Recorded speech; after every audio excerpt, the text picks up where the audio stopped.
Hello everyone, welcome to Chetan Bharat learning. आपकी economics खत्म हो गई है और आई होप कि आपको इकोनॉमी समझ आई होगी। जो इकोनॉमी बैकग्राउंड से नहीं है, टू दो स्टूडेंट्स आई वांट टू से गो बैक 2 months और मंथ एंड हाफ, 1.5 महीने पहले सोचो आपको इकोनॉमी की कितनी अंडरस्टैंडिंग थी। अगर आपने राघव सर के पूरे लेक्चर्स देखे हैं तो I can guarantee that you would feel that you are a different person today as far as your understanding of economy is concerned. You're not the same person. You understand GDP, you understand microeconomics, you understand macroeconomics, you know how the world functions.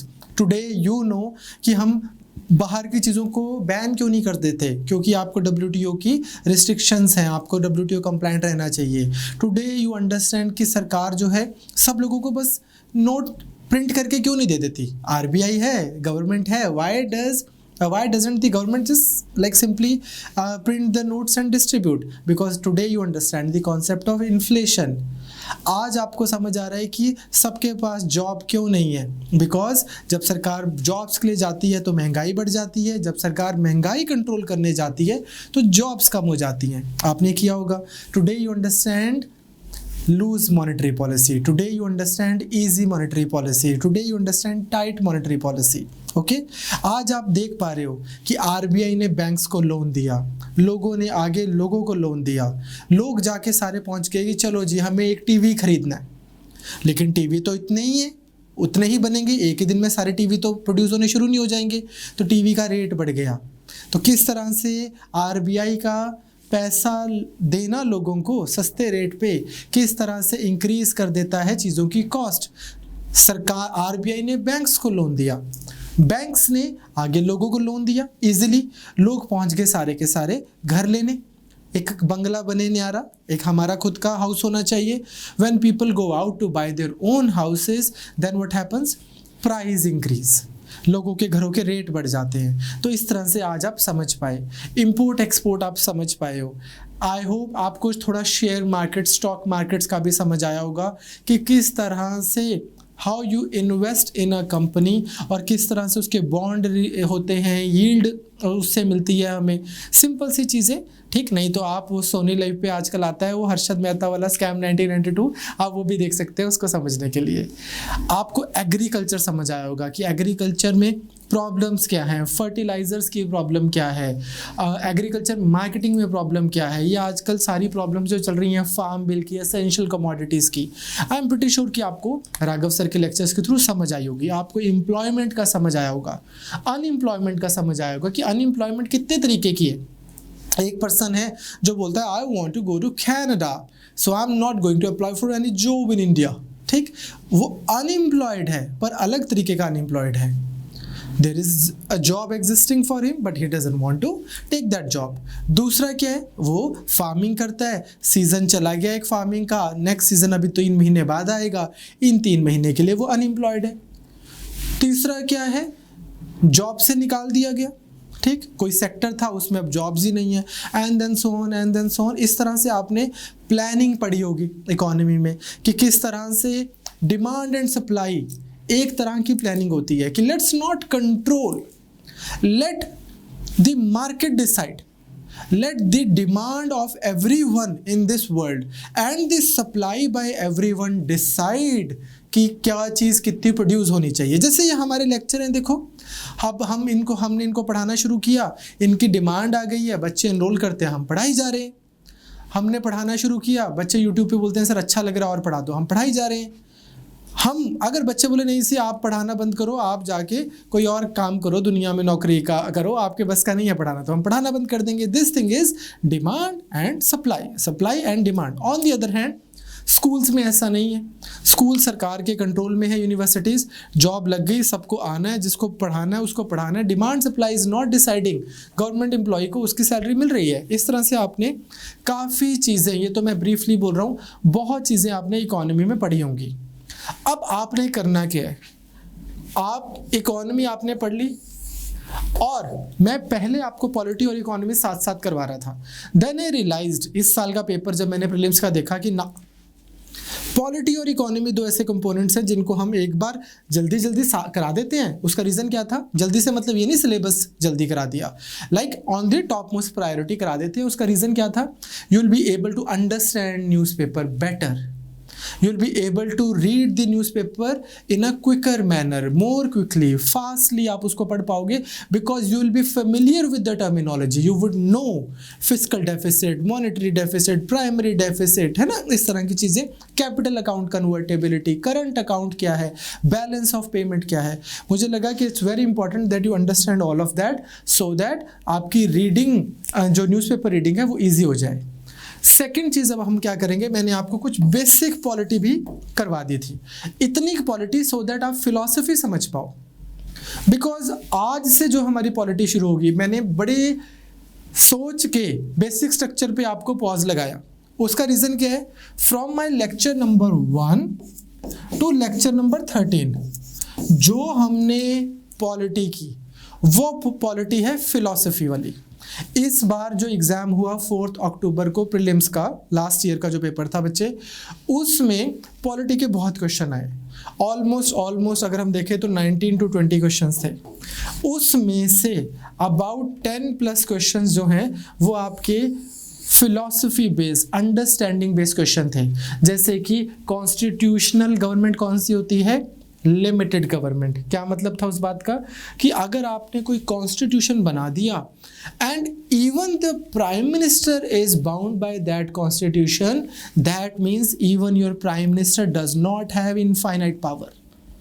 That means आपका प्रधानमंत्री भी ऐसा नहीं है कि उसका जो मन करेगा करेंगे। No, even the prime minister's profile is limited to whatever is given in the constitution. For example, हमारे प्राइम मिनिस्टर ये नहीं बोल सकते कि लो मैंने भी एक लॉ की डिग्री कर ली है और मैं प्राइम मिनिस्टर तो हुई और सबसे समझदार तो मैं हुई, तो लाओ थोड़े से केसेस मैं ही हैंडल कर देता हूँ और मैं जज बन जाता हूँ। नो, ओके, कि किसी डिस्ट्रिक्ट जज की जो पावर है वो अलग है, प्राइम मिनिस्टर की अलग है, प्रेसिडेंट की अलग है। तो लिमिटेड फॉर्म ऑफ पॉलिटी है। इंडिविजुअल के पास राइट्स हैं, फंडामेंटल राइट्स, उसको सरकार भी नहीं ले सकती। Even government has certain limitation. There exists a domain जहाँ पे government stops and individual starts. Right to privacy आपका fundamental right हमने किया जैसे। So बच्चे क्या है कि philosophy वाली पॉलिटी आपकी हो गई पहले 13 लेक्चर्स में, जो अब आपकी इकोनॉमी भी हो गई। अब जो आपकी पॉलिटी शुरू होगी वो है इजी पीजी जापानीजी, बहुत आसान पॉलिटी है जो आपकी आज से शुरू होगी till the end. Basic polity, कौन वोट करता है, कौन वोट नहीं करता, क्या राइट है क्या नहीं है, बहुत सिंपल पॉलिटी। एग्जाम में क्या होगा बच्चे, आपको ये ध्यान रखना है, जो तो पॉलिटी है फिलॉसफी वाली जो हमने आज तक की है, जब एग्जाम में क्वेश्चन आएगा तो वो आपने करना है दिमाग से सोच के, बहुत सोच के कि वेट अ मिनट, ये स्टेटमेंट ये बोल रही है, इसका मतलब क्या है, पॉपुलर सॉवरेनिटी का मतलब यहाँ पे आएगा, पार्लियामेंट्री सॉवरेनिटी का मतलब क्या है, सोशलिस्ट वर्ड से यहाँ पे स्टेटमेंट में सेंस बन रही है कि नहीं बन रही, आपको बहुत ध्यान से करना है। जो आज से आगे वाली जो हम पॉलिटी करेंगे नेक्स्ट 10 लेक्चर्स 12 लेक्चर्स, इसमें आपको एनालिटिकल रहना है, इनकरेक्ट चीज़ें लिखी होंगी स्टेटमेंट में, ठीक। फॉर एग्जाम्पल इस बार एक क्वेश्चन आया जिसमें लिखा था कि anybody who is eligible to vote can become a minister. Most students उसको राइट करके आए हैं, क्योंकि बात तो ठीक है, हिंदुस्तान में कोई भी बंदा जो अगर वोट कर सकता है तो वो मिनिस्टर बनने के लिए भी एलिजिबल है, क्या बुराई है स्टेटमेंट में। बट एक बुराई है, एक प्रॉब्लम है, वोटिंग का राइट आपको मिलता है 18 ईयर्स में और इलेक्शन कंटेस्ट करने का राइट मिलता है आपको 25 ईयर्स में। लेजिस्लेटिव असेंबली की बात हो रही थी, एमएलए बनने की। सो ऐसा तो हो सकता है ना कि I am 22 years old, I can vote but I can not contest elections yet, so I can not become a minister. तो इस तरह से क्या हुआ, इनकरेक्ट स्टेटमेंट्स। यहाँ पे आपको फैक्चुअल करेक्टनेस चेक करनी है स्टेटमेंट की, और यहाँ पे आपको फिलॉसफिकल कंसिस्टेंसी चेक करनी है स्टेटमेंट की। तो अब आपने करना क्या है बच्चे, आपने एक तो अपनी इकोनॉमी जो आपकी है, जो आप खत्म कर चुके हो, एक तो आप अपनी इकोनॉमी को ठीक करो, पूरे आपके पास में सारे नोट्स हैं, आपको पीडीएफ्स मिली हुई हैं, आपके पास नोट्स हैं, आपके टेस्ट लिए राघव सर ने 2-3, अब पॉलिटी के भी टेस्ट शुरू हो जाएंगे। ठीक, अब आपने इकोनॉमी के टेस्ट दिए हैं, एमसीक्यूज दिए हैं, आपको न्यूज़पेपर पढ़ते हो, आपके पास सारे लेक्चर्स हैं, उसको आपने बना दिया एक सिंगल जगह पे कि these are my economy notes, these are my economy lectures, जो भी मेरे को टॉपिक समझ नहीं आ रहा मैं रिविजिट कर लूँगा। सिंपल। पॉलिटी में अब आपने क्या करना है, अभी तक के जो लेक्चर्स हैं वो आप, अगर कोई लेक्चर भूल रहे हो तो आप दोबारा देख सकते हो और डॉक्यूमेंट भी पढ़ सकते हो आपको जो मिले हुए हैं। टुडे ऑनवर्ड्स, अब नेक्स्ट 15 डेज इकोनॉमी को करो कवर और पॉलिटी को करो पूरे passionately. Give your complete attention to polity. होगा क्या, अब नाउ ऑनवर्ड्स आपने क्या करना है, आपका सब्जेक्ट 1 हो गया, जैसे सब्जेक्ट 1 था आपका, एक हमने IR किया था, मान लो सब्जेक्ट 1 हो गया, फिर सब्जेक्ट 2 हो जाता है which is going to be polity. Subject 2 के बाद यू गिव योरसेल्फ 3 डेज। इन 3 दिनों में सब्जेक्ट 1 की रिवीजन करो, फिर आपका सब्जेक्ट 3 स्टार्ट हो जाएगा। सब्जेक्ट 3 के बाद again give yourself 3 days, subject 2 की रिवीजन करो, and then so on and then so on. एक सब्जेक्ट अच्छे से पूरा तैयार किया, मेरे पास नोट्स पड़े हैं, मैंने लेक्चर्स देख लिए, मुझे आ गया। अब मैंने नया सब्जेक्ट किया, जब मेरा नया सब्जेक्ट भी ऐसे हो गया, प्रीवियस वाला भूल गया होगा, उसकी रिवीजन की 3 दिन, फिर दोबारा ऐसे किया, फिर दोबारा ऐसे किया, क्योंकि हमने क्या करना है, जल्दी से ना सिर्फ अपना सिलेबस कवर करना है पर उसकी रिवीजन भी कर लेनी है। फर्स्ट रिवीजन, सेकंड रिवीजन हो जाएगी, पहली तो आपकी क्लास के साथ में हो जाती है, फर्स्ट रिवीजन हो जाएगी आपकी ऐसे, सेकंड, थर्ड फिर हम करेंगे एग्जाम से 3 महीने पहले, 2 महीने पहले, और फोर्थ रिवीजन करेंगे एग्जाम से लास्ट के 10 डेज में। ये 4 revisions, you are fine. 4 revisions पे आप कुछ नहीं भूलोगे पेपर में। ठीक बात। Every subsequent revision will take lesser amount of time compare to your earlier revision. Okay, चलो let's start our lecture number 14 which is going to be about fundamental duties. Fundamental duties originally हमारे constitution में नहीं थी, हमारे जो constitutional framers हैं उन्होंने नहीं डाली थी। उसका एक बेसिक सा रीज़न भी है बच्चे, मैक्सिमम जो कॉन्स्टिट्यूशंस बने हैं वो सिटीजन्स ने स्ट्रगल करके बनवाए हैं कि we don't need no monarchy, we do not need somebody ruling over us, ऊपर से हमें चाहिए राइट्स, हमें चाहिए लिमिटेड गवर्नमेंट की, बस इतनी गवर्नमेंट है, बाकी हम लोग खुद समझदार हैं, अपने आप चला लेंगे। तो उसमें क्या होता था, कॉन्स्टिट्यूशंस में एसेंशियली होते हैं fundamental rights, not necessarily fundamental duties. But हमारे यहाँ पे क्या था कि जब इंदिरा गांधी का इमरजेंसी वाला टाइम चल रहा था, उससे पहले तो गवर्नमेंट नोटिस वन थिंग कि maybe people are not paying enough attention to their civic duties. अगर हमारे पास में कुछ राइट्स हैं तो हमारी कुछ ड्यूटीज़ भी हैं। अब बेसिक सी चीज़ है कि आपने देखा होगा कई बार बच्चे, यंग एज होती है, ठीक है, न्यू टेस्टोस्टेरोन जंपिंग, तो क्या कर दिया, चलते हुए स्ट्रीट लाइट्स तोड़ दी, या कुछ ऐसी पब्लिक प्रॉपर्टी को नुकसान पहुंचा दिया। इस तरह की बहुत सारी प्रॉब्लम्स हमारी कंट्री में चलती हैं। तो ये जो चैप्टर है फंडामेंटल ड्यूटीज़ का, ये ऐड किया गया बाद में। तो हमारा पार्ट 1 जो था वो था union and it's territories, part 2 था सिटीजनशिप, पार्ट 3 था फंडामेंटल राइट्स, पार्ट 4 था DPSPs, पार्ट 1 था from article number 1 to 4, citizenship था 5 to 11, फंडामेंटल राइट्स था 12 to 35, DPSPs था आर्टिकल नंबर 36 to 51। अब एक पार्ट और ऐड किया गया बाद में, इंदिरा गांधी जी ने किया 1976 में विद 42nd अमेंडमेंट एक्ट, और इस पार्ट को क्या बोला गया, पार्ट 4A। DPSPs के बाद यूनियन एग्जीक्यूटिव से पहले एक पार्ट 4A ऐड किया गया, जिसके अंदर एक स्पेशल आर्टिकल डाला गया। मैंने आपको बताया था कैपिटल A का मतलब क्या है, एक नया अपने आप में आर्टिकल है ये। तो 51A में दी हुई हैं आपके पास फंडामेंटल ड्यूटीज़, जो हमारे कॉन्स्टिट्यूशन में दी हुई हैं। अब फंडामेंटल ड्यूटीज़ के ऊपर 2 टाइप का क्वेश्चन आता है। एक तो बिल्कुल सिंपल सा क्वेश्चन आ जाएगा आपको कि which of these are India's fundamental duties give as enshrined in the constitution. इसके लिए आपको फंडामेंटल ड्यूटीज याद होनी चाहिए। अब हमारे पास ABCD ऐसे करते करते के 11 फंडामेंटल ड्यूटीज हैं। 11 फंडामेंटल ड्यूटीज याद करना कोई बहुत बड़ी बात नहीं है। मैं आपको सजेस्ट करूंगा कि आप एक चीज करो, सारा अपना फोन वगैरह सब कुछ बंद करके you go through the fundamental duties once, tick लगा दिया एक बार। देन कितना टाइम लगा आपको? एक फंडामेंटल ड्यूटी, दूसरी, तीसरी, चौथी, पांचवी, 11 फंडामेंटल ड्यूटीज हैं, आप 1 मिनट में पढ़ लोगे।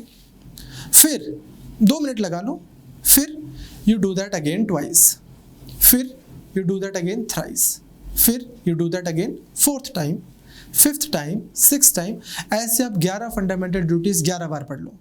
आपको कितने मिनट लगे? 15 मिनट्स। आप नहीं भूलोगे। एग्जाम में आपको सीधे 2 नंबर आएंगे फंडामेंटल ड्यूटीज के, आप नहीं भूलोगे। इस बार बच्चे गलत करके आए हैं। दूसरा जो सवाल आता है वो आता है फंडामेंटल ड्यूटीज से फिलोसफिकल सवाल। वो जो है वो मैं आज आपको 2-3 कॉन्सेप्ट्स बताऊंगा, उसके बेसिस पे आप बहुत इजीली हैंडल कर लोगे। मैं आपको रिपीटेडली बोलता गया हूँ, और क्योंकि मैंने आपको पॉलिटी थोड़ी इस साल के काफ़ी टाइम से पहले भी पढ़ाई हुई है, तो इस बार का पेपर भी है, कभी कभी आप पेपर देख लो। Fundamental duties, fundamental rights, preamble और DPSP। इस बार का भी पेपर उठा के देख लो, 10 नंबर का पेपर इसमें से आना ही आना है। तो बेटे आपको टोटल 105-6 नंबर चाहिए होते हैं, उसमें से 10 नंबर ये रहे इन 4 लेक्चर्स में, ये पूरे के पूरे लेने हैं। प्रियम्बल हमारे ये सारा कुछ हो गया, बस फंडामेंटल ड्यूटीज रह गया है। तो सबसे पहली चीज़ आपको समझ आ गई। अब हम करते हैं फंडामेंटल ड्यूटीज स्टार्ट किए। ड्यूटीज है कहाँ? ओरिजिनली नहीं थी हमारे कॉन्स्टिट्यूशन में, 42nd कॉन्स्टिट्यूशनल अमेंडमेंट करके हमारे कॉन्स्टिट्यूशन में डाली गई। तब इंदिरा गांधी की सरकार होती थी। Article 51A under part 4A। ये किसकी रिकमेंडेशन पे डाली गई? स्वर्ण सिंह कमेटी की रिकमेंडेशन पे। इनके मिनिस्टर थे इंदिरा गांधी जी के, इन्होंने रिकमेंडेशन दी और हमारे पास आ गया ये वाला फंडामेंटल ड्यूटीज। अब फंडामेंटल ड्यूटीज हैं कौन सी? इसमें भी जो आपको मैंने नोट्स दिए, उन नोट्स में बच्चे कुछ कीवर्ड्स मैंने रेड कलर के किए हुए हैं, जैसे एज यू कैन सी। उससे आपको क्या फ़ायदा होगा? आइडेंटिफिकेशन हो जाएगी कि हाँ ये फंडामेंटल ड्यूटी ही है। Okay, and like I said, give yourself 11 minutes and you will see कि आपकी फंडामेंटल ड्यूटीज तैयार हो गई। तो सबसे पहली हमारी फंडामेंटल ड्यूटी क्या है?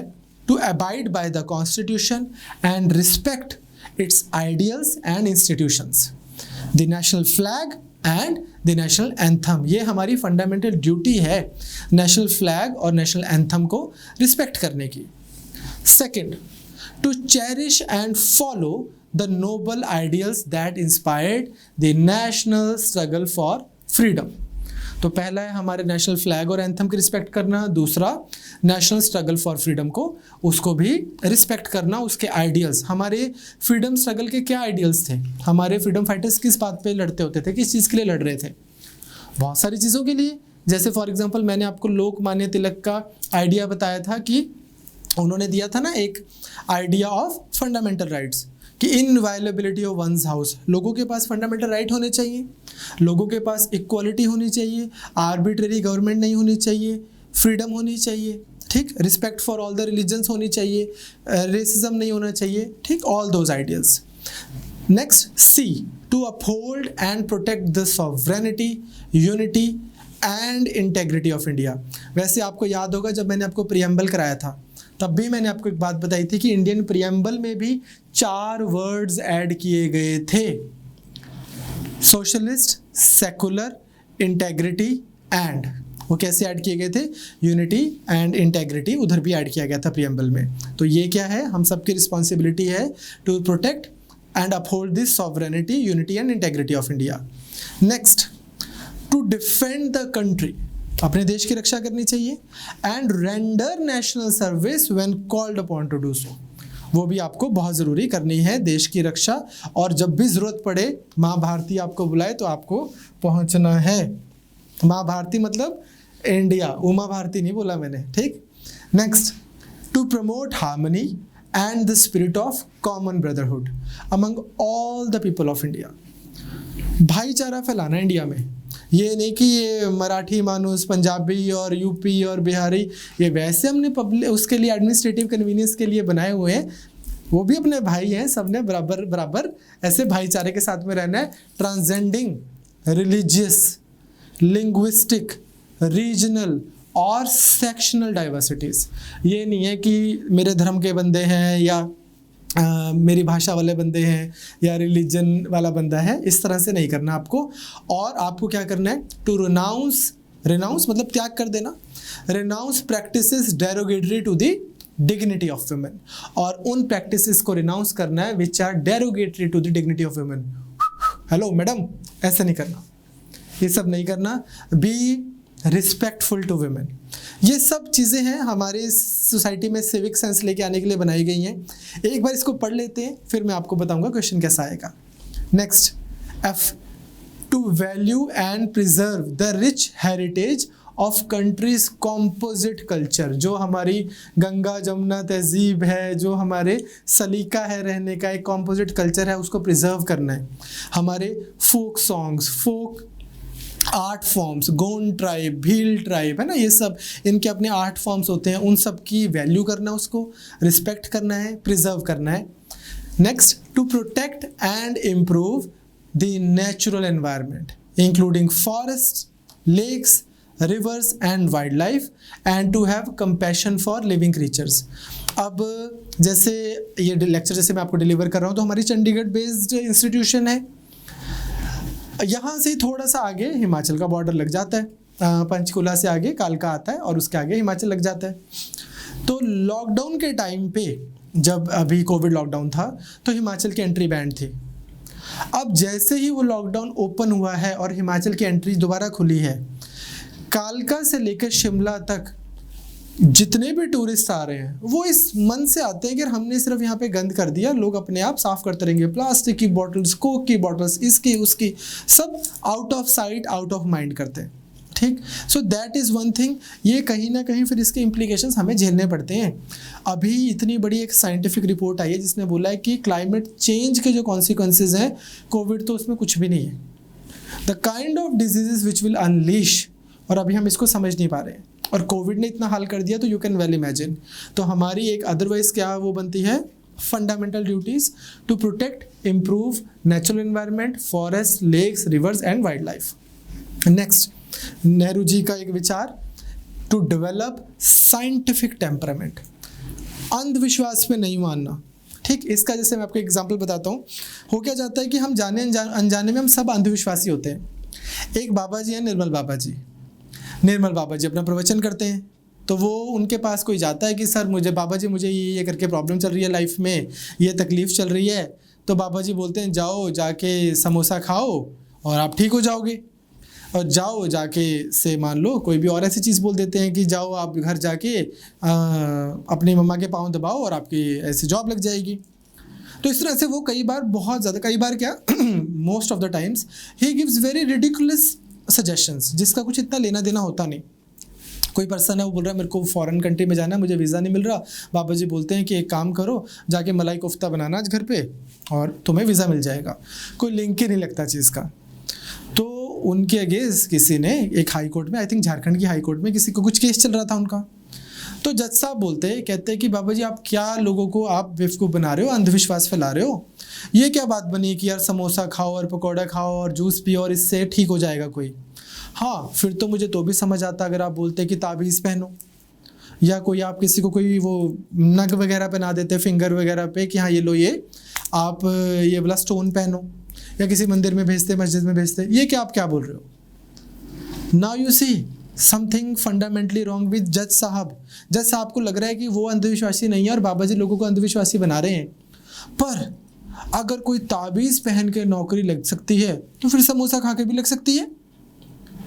अगर कोई स्टोन पहन कर आपकी लाइफ ठीक हो सकती है, तो फिर मलाई कोफ्ता खा के भी हो सकती है। हो क्या जाता है, हमारे जो अंधविश्वास है उसकी तो हम दे देते हैं रीजनिंग कि अरे नहीं तुम अभी समझे नहीं, इसके पीछे साइंस है, इसके पीछे एक गहरी साइंस है। वो ताबीज़ होता है, फिर वाइब्रेशन आ गई, बाबा जी का प्रताप आ गया, ये आ गया, वो आ गया। ऐसे ना देखो, मैंने नहीं पहना कोई ताबीज़ इसी वजह से, ठीक है, मैं कुछ नहीं पहनता हूँ इसी वजह से। सिमिलरली आप अपने जो आपके अंधविश्वास हैं वहाँ पे तो आप जस्टिफिकेशन कर देते हो, सामने वाला आपको अंधविश्वासी लगता है। अगर वो अंधविश्वासी है तो आप भी अंधविश्वासी हो। तो फिर अंधविश्वास क्या नहीं है, जिसके लिए आप खुद फिगर आउट करते हो, आप अपना दिमाग लगाते हो, अपना तर्क लगाते हो, आपको सहमति होती है, सेंस बनाता है, तो वो अंधविश्वास नहीं है। ये भी हमारी फंडामेंटल ड्यूटी है। सरकार आके एक एक बाबा को नहीं पकड़ेगी। सरकार बोल रही है तुम्हारी भी फंडामेंटल ड्यूटी है भाई, थोड़ा spirit of inquiry, spirit of reform, spirit of scientific temperament develop किया जाए, थोड़ा क्वेश्चन किया जाए चीज़ों को, ठीक बात।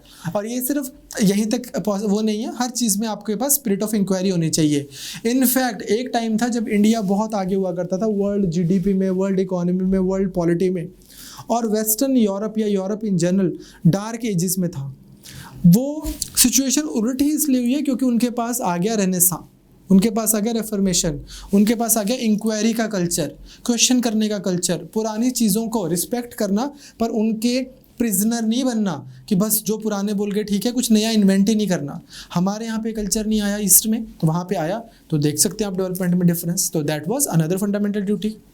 Next, to safeguard public property. अब हिंदुस्तान में क्या इशू हो जाता है, तकरीबन 3% लोग जो हैं वो टैक्स पे करते हैं, इनकम टैक्स की एम्बिट में आते ही नहीं, उससे कम ज़्यादा लोग उतने पैसे नहीं कमाते, वो बोलते हैं क्योंकि वो टैक्स नहीं पे करते, वो समझ नहीं पाते कि ये जो बिजली है इस पे, जैसे मैंने लाइट जो रोड पे लाइट लगी हुई है, तोड़ना आसान है, बनाना मुश्किल है। ये जो रोड्स के साइड पे बैरियर्स लगे हुए हैं, वहाँ से अपनी बाइक निकालते हुए उस पत्थर को तोड़ना और उस ग्रिल को तोड़ना आसान है, बनाना मुश्किल है। कोई टैक्स देगा, कोई उसको वो करेगा, फिर पूरा का पूरा चैनलाइज करके इतनी मुश्किल से किसी की हार्ड एंड मनी गई। तो अदरवाइज पब्लिक प्रॉपर्टी को अगर हम अच्छे से नहीं रख सकते, इम्प्रूव नहीं कर सकते, the least we can do is we can safeguard public property. और वायलेंस, नॉर्मल वायलेंस, ये तो वैसी अच्छी चीज़ नहीं है, ठीक, सोसाइटी में, सिविलाइज्ड एरिया में, वैसे पर्सनल फिलोसफिकल लेवल पे अलग बात है। तो ये एक हमारी नेक्स्ट फंडामेंटल ड्यूटी है। नेक्स्ट एक और क्या है, इंडिया क्रिकेट में इतना अच्छा क्यों है, क्योंकि विराट कोहली बहुत अच्छा खेलता है, क्योंकि रोहित शर्मा बहुत अच्छा खेलता है, धोनी बहुत अच्छा खेलता है, सचिन तेंदुलकर बहुत अच्छा खेलता है। अब जब धोनी प्रैक्टिस करता है तो अपनी गेम में इंप्रूव कर रहा होता है, विराट कोहली जब प्रैक्टिस करता है तो वो अपने आप को अच्छे से इंप्रूव कर रहा होता है। या आपके इंडिया के आईएएस ऑफिसर्स भी इतने अच्छे क्यों होंगे, अगर आप अपने आप के ऊपर वो करोगे, वर्क करोगे। Smarter you are and if you become IAS officer, smarter will be India's bureaucracy. That is the basic point. तो नेक्स्ट जो हमारी फंडामेंटल ड्यूटी क्या है, वो है कि you strive towards excellence in all spheres of individual and collective activity. खुद भी आप बेस्ट बन रहे हो और वो चीज़ें जो हम अच्छे से मिलके कर सकते हैं इंडिया में, उसको भी आपने कलेक्टिवली अच्छे से करना है, so that nation consistently rises to higher levels of endeavour and achievements. देश अपने आप ही बढ़िया हो जाएगा। ये रीज़न क्या है, एक हमारे वेस्टर्न पॉलिटिकल थॉट में एक थिंकर है प्लेटो। प्लेटो ऐसे लिखते हैं, ये क्या लिखा है मैंने, छोटा आई है ना, छोटे बच्चों को लेटर्स ऑफ अल्फाबेट कराते हैं, छोटा आई, ये क्या लिख दिया मैंने, बड़ा आई। ये क्या बात बनी, प्लेटो बोलते हैं कि state is an individual writ large. मतलब क्या है, ये छोटा एक इंडिविजुअल है, एक और इंडिविजुअल, एक और इंडिविजुअल, एक और इंडिविजुअल, इन सबको मिला लो तो ही तो देश बनता है, लोगों को मिला के। तो अगर लोग ही स्मार्ट हैं, लोग ही स्ट्रांग हैं, तो देश भी स्मार्ट और स्ट्रांग होगा। A nation is as good as its people. तो अगर आप इंडिविजुअल और कलेक्टिव एक्टिविटी में अच्छा एक्सीलेंस की तरफ जा रहे हैं, तो nation will rise to higher levels of achievement and endeavours. ठीक बात। And last but not the least, अब एक तो फंडामेंटल ड्यूटीज का चैप्टर ही अमेंडमेंट करके डाला गया है, रशिया से इंस्पायर होके। यूएसएसआर में था फंडामेंटल ड्यूटीज का चैप्टर, तो एक तो फंडामेंटल ड्यूटीज का चैप्टर ही अमेंडमेंट करके डाला गया है, उसके बीच में विद इन दैट एक और अमेंडमेंट हुई है, फंडामेंटल ड्यूटी नंबर के। ये क्या बोलती है, to provide opportunities for educating children between the age of 6 and 14 years। अब एक तो फंडामेंटल राइट दे दिया था हमने 21A में, जब हमने फंडामेंटल राइट्स किए थे, राइट टू एजुकेशन। हर बच्चे के पास फंडामेंटल राइट है 6 साल से लेके 14 साल तक की उम्र, फ्री में सरकार उसको एजुकेशन देगी अगर उसके पास एजुकेशन नहीं है, किसी स्कूल में नहीं जा रहा। ये हमने ऐड किया था 86th अमेंडमेंट से। सो जितना उसके पास में राइट है उतनी ही पेरेंट्स की या गार्डियंस की रिस्पॉन्सिबिलिटी है, उनकी ड्यूटी है कि इस बच्चे को सरकार तो प्रोवाइड कर ही रही है अपॉर्चुनिटीज़, आप भी सपोर्ट करो, अपॉर्चुनिटीज़ दो, भेजो उसको स्कूल। ये आपकी फंडामेंटल ड्यूटी है। 86 अमेंडमेंट में फंडामेंटल राइट भी चेंज हुए थे, DPSP भी चेंज हुए थे जो हम कर चुके हैं, एंड लास्ट फंडामेंटल ड्यूटीज़ भी चेंज हुई। So keep this thing in mind. Now I hope आपको फंडामेंटल ड्यूटीज़ एक बार आपने आज पढ़ ली, कईयों ने पहले पढ़ी होंगी, कईयों ने पहली बार पढ़ी होगी। अब ये चीज़ मैं बोल रहा था कि ये फंडामेंटल ड्यूटीज़ आपने एक बार मेरे साथ पढ़ ली, 10 बार खुद से एक बार पढ़ लो और टिक करते रहो। मैं आपको 11 बार और पढ़ने को नहीं बोलता, एक बार कम कर देता हूँ। टिक कर दिया, 1 time done, 2 times done, 3 times done. ये क्योंकि फ्री के नंबर है, ये तो सबके ठीक होने चाहिए। एक बच्चा है हमारे यहाँ पे, इतना इंटेलिजेंट बच्चा है, ठीक, इस बार हो गया उसका बाई चांस प्रीलिम्स, लेकिन ये क्वेश्चन गलत करके आया हुआ है ड्यूटीज़ का, राइट्स का, 2 पॉलिटी के इतने सिंपल क्वेश्चन गलत करके आया हुआ है, तो आपको नहीं करना ऐसा, ठीक। अब ये तो होगी फंडामेंटल ड्यूटीज़। आई क्यों है आपको ये भी समझ आ गया कि इंदिरा गांधी जी के टाइम पे नोटिस किया गया that people are lacking civic sense और हमें उनको ये ड्यूटी बनानी है। अब हम आते हैं इसके थोड़ा सा पर्पस पे कि करती क्या है फंडामेंटल ड्यूटीज़, करती क्या है। सबसे पहला इसका फ़ायदा क्या है, कई बार गवर्नमेंट कोई लॉ लेके आती है, अब वो लॉ लेके आती है तो लोगों को लगता है ये तो हमारे ऊपर रिस्ट्रिक्शंस ही लगा रहा है, ये क्या थोड़ा स्ट्रिक्ट लॉ है। तो सुप्रीम कोर्ट को जब उस स्ट्रिक्ट लॉ को चेक करना होता है और कोर्ट को पता लगता है कि अच्छा ये फंडामेंटल ड्यूटी है हमारी कोई, उसको एप्लीकेबल बनाने के लिए ये लॉ लेके आए हैं।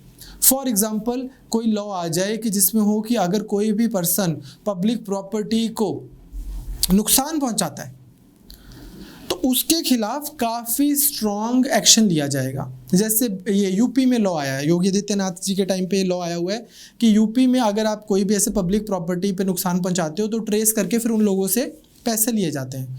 अब वैसे देखा जाए तो बहुत स्ट्रिक्ट सा लॉ है, बट क्योंकि आपकी फंडामेंटल ड्यूटी है to safeguard public property and to observe violence और आप वो कर रहे हो, तो सुप्रीम कोर्ट उसको फिर पर्सपेक्टिव में लेती है। उसकी कॉन्स्टिट्यूशनैलिटी चेक करते हुए सुप्रीम कोर्ट ऐसा नहीं है कि सीधा बस उठा के फेंक देती है कि ये क्या बात है, तुम लोगों के साथ में इतना एक आम इंडिविजुअल के साथ में इतना ज़्यादा स्ट्रिक्ट क्यों हो रहे हो। सुप्रीम कोर्ट उसको सीरियसली लेती है, सो मच सो कि 1992 में तो एक बार सुप्रीम कोर्ट ने ये भी बोला था कि अगर कोई फंडामेंटल ड्यूटी इंप्लीमेंट कर रहा है कोई लॉ और हमें लगेगा ना कि ये आर्टिकल 19 की दी हुई फ्रीडम्स जो हैं उनसे भी थोड़ा सा मतलब kind of not all together, मतलब आर्टिकल 19 की आपकी फ्रीडम ले रहा है, बट उसके साथ में भी थोड़ा इसकी रीजनेबल पर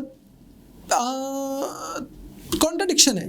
कॉन्ट्राडिक्शन भी स्ट्रॉन्ग वर्ड हो गया, मतलब उसको डिस्टर्ब कर रहा है थोड़ा बहुत। अब ऑल्दो वो फंडामेंटल राइट है पर हम उसको ओवरलुक कर सकते हैं उस डिस्टर्बेंस को। फंडामेंटल ड्यूटीज़ बस ऐसे ही नहीं डाल रखी भी, हाँ लिख दिया। तो इवन अगर किसी की फंडामेंटल फ्रीडम भी जा रही है फंडामेंटल ड्यूटी इंप्लीमेंट करते हुए, तो हो सकता है हम उसको कंसीडर कर लें given the context and perspective is right.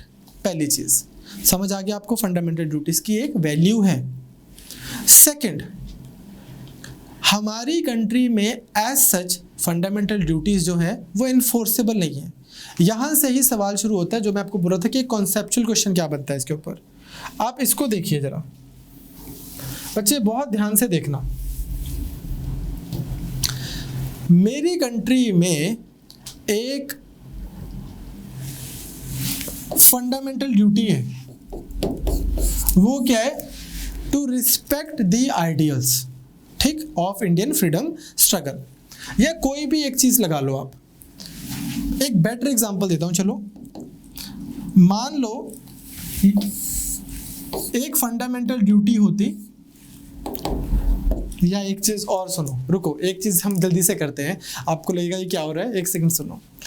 इसमें फंडामेंटल ड्यूटीज में हमने कर ली सारी फंडामेंटल ड्यूटीज।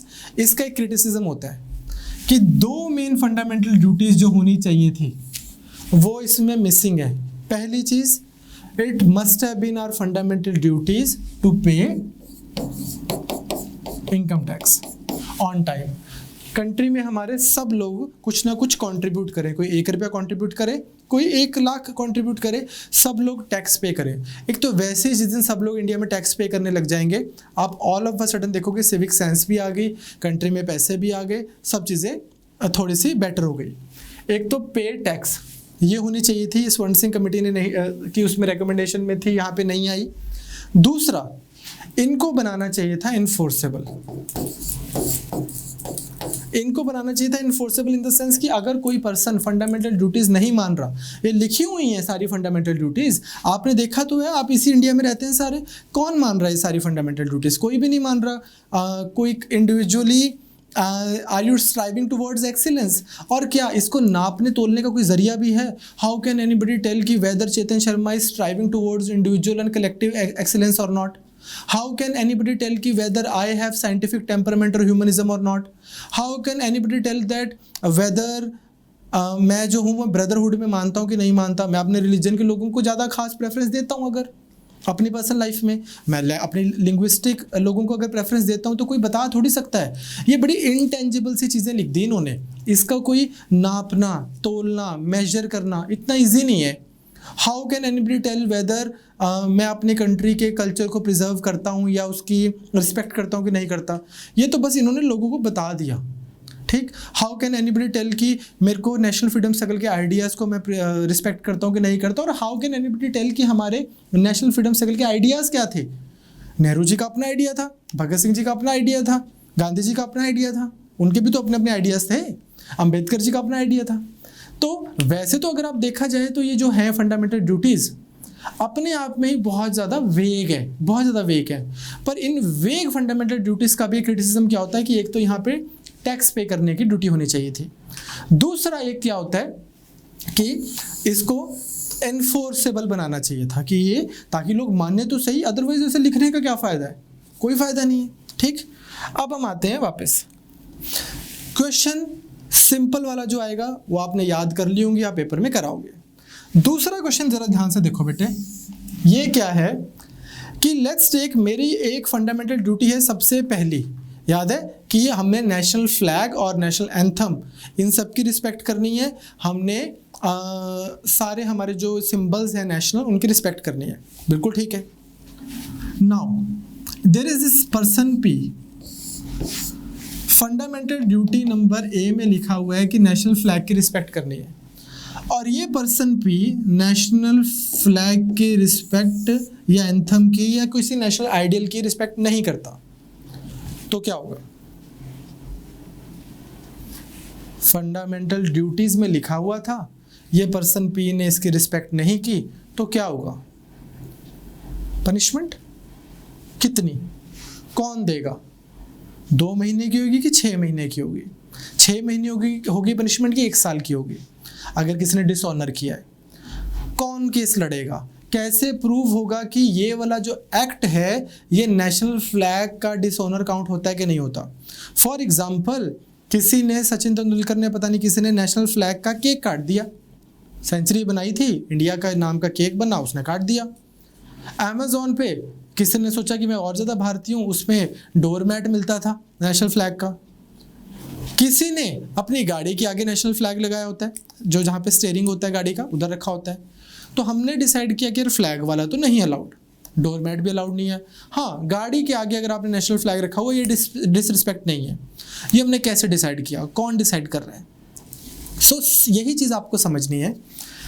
हमारी कंट्री में लॉज आए हुए हैं, जैसे for example there exist a law which is called prevention of insults, prevention of insults to national honours act, to national honours act. अब ये एक एक्ट है जो प्रिवेंट करता है disrespect to the constitution of India, to the national flag and to the national anthem. ये act है, इसमें दिया हुआ है बच्चे सब कुछ कि अगर आप ऐसा करोगे तो नेशनल एंथम की रिस्पेक्ट है। आप नेशनल एंथम चल रहा है और आप बैठ के चीटोस खा रहे हो, ठीक, तो ये डिसरिस्पेक्ट है, आपको ऐसे खड़े होना है। नेशनल एंथम चल रहा है, नेशनल एंथम चल रहा है, आपको लगे चल यार थोड़ा मूडी बन गया, मेरा मौसम अच्छा है, दो पैग हो जाए, now that is disrespect. National anthem है तो आपको खड़े होना है। आप अमेरिकन पाई मूवी देखने गए थिएटर में, एकदम पहले नेशनल एंथम चला गया तो आपको ऐसे खड़े होना है, ठीक है। ये नहीं है कि यार मैं तो मूवी देखने आया था, ठीक, क्लियर, सिंपल। तो नेशनल एंथम की रिस्पेक्ट का एक तरीका है, नेशनल फ्लैग की रिस्पेक्ट का एक तरीका है, वो आपको करना है। अगर आप वो नहीं करते और आप गिल्टी प्रूव हो जाते हो तो यहाँ पर आपको मिलेगी सजा। अब coming back to this person, इस पर्सन को ये सजा क्यों मिल रही है? क्योंकि नेशनल सिंबल्स की रिस्पेक्ट करना फंडामेंटल ड्यूटी है? नहीं, इस वजह से थोड़ी मिल रही है, वो तो पहले ही मिल जाती। Just because it is written in fundamental duties, इसका मतलब ये नहीं है कि उसको बच्चे को सजा मिल रही है, बंदे को, दिस पर्सन पी को सजा मिल रही है क्योंकि एक्ट बना हुआ है। इसका मतलब क्या है? मैं एक काम करता हूं, आज कॉन्स्टिट्यूशन है और कॉन्स्टिट्यूशन तो अमेंडेबल है, ये लो, मैंने फंडामेंटल ड्यूटी जो है ये वाली ये डिलीट कर दी। आज से आपकी फंडामेंटल ड्यूटी है ही नहीं नेशनल फ्लैग को डिसरिस्पेक्ट करना, और अब आप नेशनल फ्लैग को डिसरिस्पेक्ट करते हो तो क्या होगा? तो अभी भी पनिशमेंट मिलेगी। क्यों? क्योंकि चाहे आपकी फंडामेंटल ड्यूटी नहीं है, ये लॉ तो एग्जिस्ट करता है जिसकी वजह से आपको पनिशमेंट मिल रही थी। आप समझ रहे हो मैं क्या बोल रहा हूं? किसी पर्सन को पनिशमेंट मिलती है, किसी पर्सन को पनिशमेंट मिलती है या किसी भी कोई भी आपके ऊपर एक्शन लिया जाता है, वो इसलिए नहीं लिया जाता कि वो वहाँ पे फंडामेंटल ड्यूटीज़ में लिखा हुआ और आपने डिसओबे कर दिया। वो इसलिए लिखा जाता है क्योंकि उस फंडामेंटल ड्यूटी के रिलेशन में कोई ना कोई लॉ बना होता है। लॉ के हिसाब से अगर कल को मैं वो फंडामेंटल ड्यूटी हटा दूं और लॉ ना हटाऊं तो भी आपको सज़ा मिलेगी। लेकिन अगर मैं एक काम कर दूं कि फंडामेंटल ड्यूटी तो रहने दूं लेकिन लॉ हटा दूं, तो लिखी जाए फंडामेंटल ड्यूटीज, चाहे 50 और लिख दें, you may write 50 more fundamental duties, it's not going to make any difference because it is the law which is getting enforced and not some noble cherished principle enshrined in the constitution in the name of fundamental duty. हाँ, ये हो जाता है कि जब कोई fundamental duty add की जाती है तो उसको इम्प्लीमेंट करने के लिए कोई लॉ बनाया जाता है। फॉर एग्जाम्पल आपको एक चीज़ दिखाऊं, ये देखो, अभी मैंने आपको बताया कि इसका क्रिटिसिज्म है कि इनकम टैक्स पे करना हमारी फंडामेंटल ड्यूटी नहीं है। आज चेतन शर्मा जी एक चीज़ डिसाइड करते हैं कि मैं नहीं अपना इनकम टैक्स पे करता। कौन सा फंडामेंटल ड्यूटी में लिखा हुआ है? तो एक्शन होगा मेरे अगेंस्ट, बिकॉज लॉ तो बना हुआ है ना, आईटी एक्ट जो भी होगा, मेरे को उसको फॉलो करना है।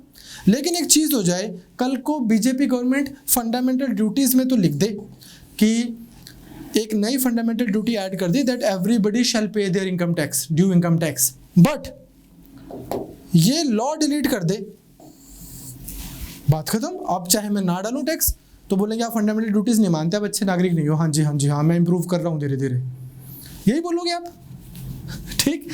तो अब आपको समझ आ रहा है fundamental duties are non enforceable का मतलब क्या है? इसका मतलब ये नहीं है कि एवं लिखी हुई है, इसका मतलब ये है कि इनकी अपनी कोई लीगल पावर नहीं है। 2018 में क्वेश्चन आया था, ये लॉजिकल क्वेश्चन है, डिफिकल्ट क्वेश्चन है, इजी क्वेश्चन नहीं है, बट इस बार भी क्वेश्चन आया था कि हमारे जो ऐसे करके कोई था, एक वर्ड लिखा हुआ था कि ये कहाँ से डिराइव होता है, preamble, fundamental duty, fundamental right. हाँ, यूनाइटेड नेशंस के आइडिया से कौन कौन सी चीज़ें डिराइव होती हैं, फंडामेंटल राइट्स और ये फंडामेंटल ड्यूटीज़ भी होती हैं। तो इस तरह से आपको ये ख्याल रखना था कि फंडामेंटल ड्यूटीज़ इन्फोर्सेबल हैं कि नहीं, तो नहीं है। अपने आप से कोई फंडामेंटल ड्यूटी कुछ नहीं कर रही, वो तो लॉ बन जाता है उस वजह से, ठीक बात। इतने लॉजिक पे आपका क्वेश्चन हो जाता है। अब आप पूछोगे सर कि लॉ कैसे पता लगेगा कि सारी फंडामेंटल ड्यूटीज़ के कॉरेस्पॉन्डिंग लॉ बना हुआ है कि नहीं बना हुआ?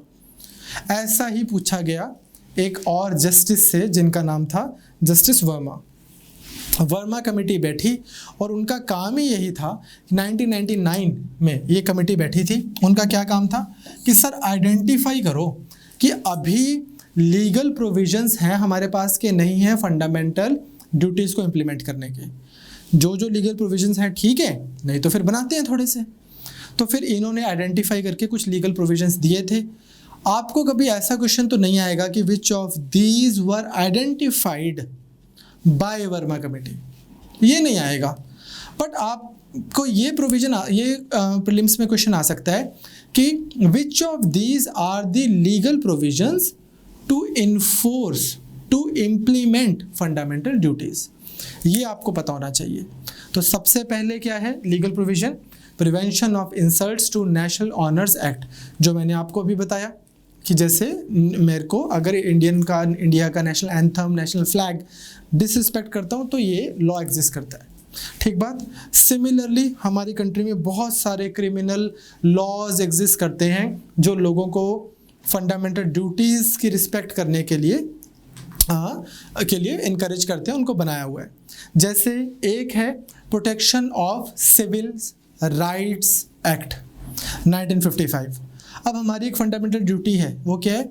To promote brotherhood transcending linguistics, religion and other such groups.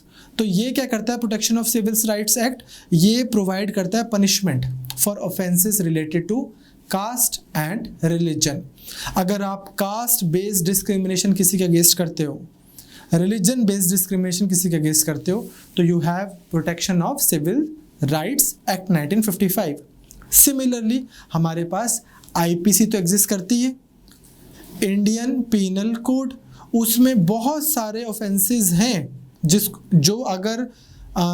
उस कैटेगरी में आते हैं कि अगर आप उसमें फॉल करते हो तो बोला जाएगा कि आप नेशनल इंटीग्रेशन के अगेंस्ट काम कर रहे हो, देश में यूनिटी रहे, देश की इंटेग्रिटी बनी रहे, your actions are prejudicial to that, so therefore आपको पनिशमेंट मिलेगी। तो आईपीसी एग्जिस्ट करता है हमारे पास। देन ये मैंने आपको करंट अफेयर्स की क्लास में 2-3 हफ्ते पहले कराया था, अनलॉफुल एक्टिविटीज़ प्रिवेंशन एक्ट, जिसको हम यूएपीए बोलते हैं। यूएपीए भी कम्युनल वायलेंस, अनलॉफुल एसोसिएशंस जो बनाई जाती हैं उसके अगेंस्ट ये लोगों को पनिश करता है। तो again you have to abide by this. ये नहीं कि मैंने अपनी कोई सेना बना ली और अपने धर्म की या उसकी और फिर अब मैं वायलेंस कर रहा हूँ, पब्लिक प्रॉपर्टी को नुकसान पहुँचा रहा हूँ, ठीक। नेक्स्ट है हमारे पास में आरओपीए 1951। ये तो मैंने आपको डिटेल में कराना ही है, आपके पार्ट ऑफ सिलेबस है GS2 का।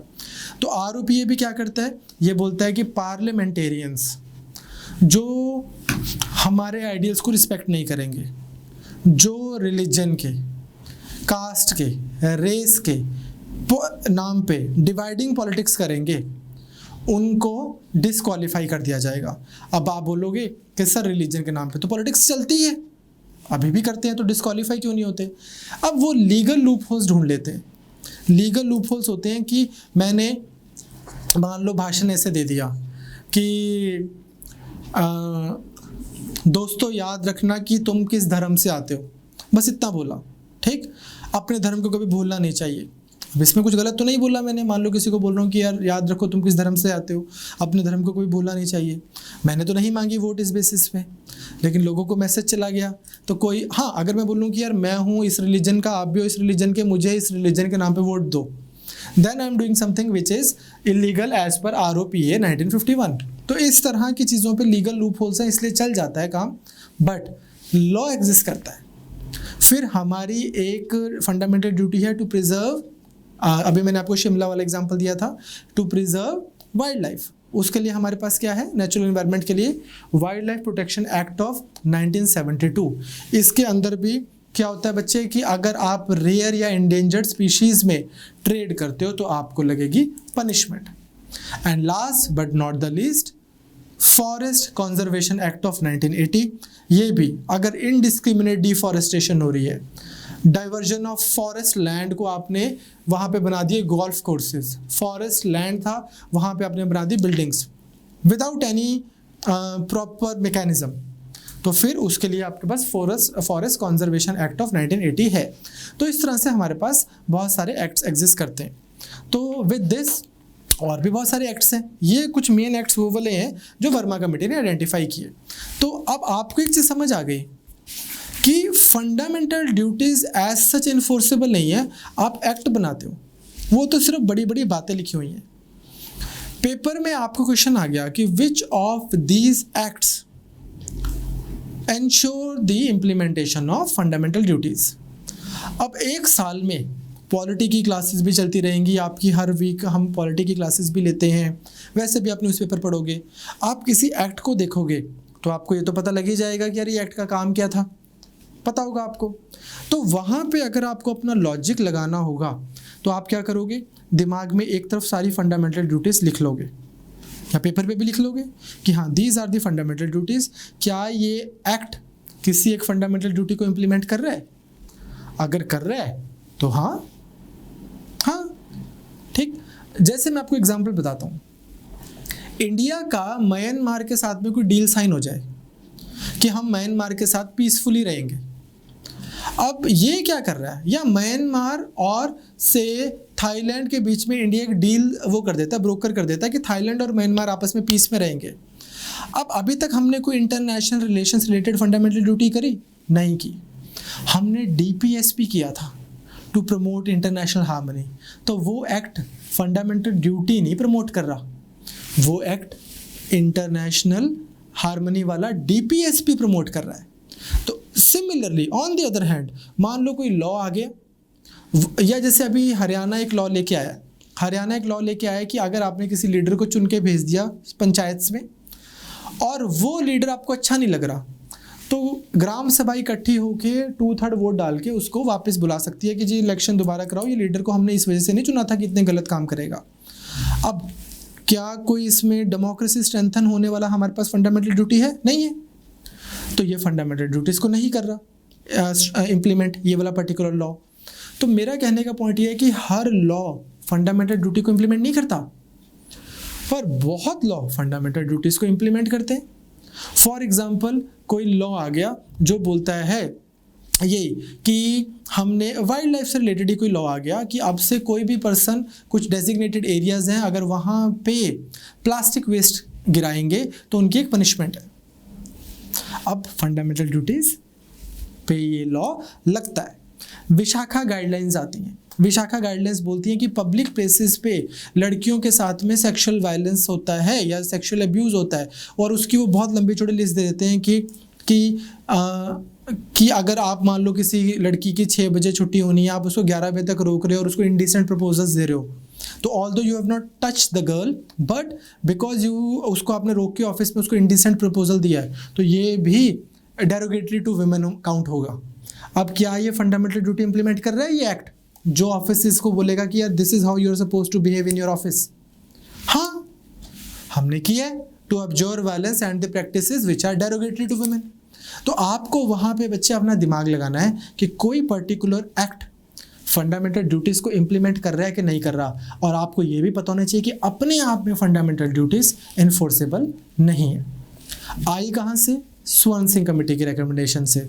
उसमें प्राइम मिनिस्टर कौन था? इंदिरा गांधी। ठीक, किससे इंस्पायर्ड हुई? रशिया से इंस्पायर्ड, USSR से इंस्पायर्ड। ठीक, 42nd अमेंडमेंट से।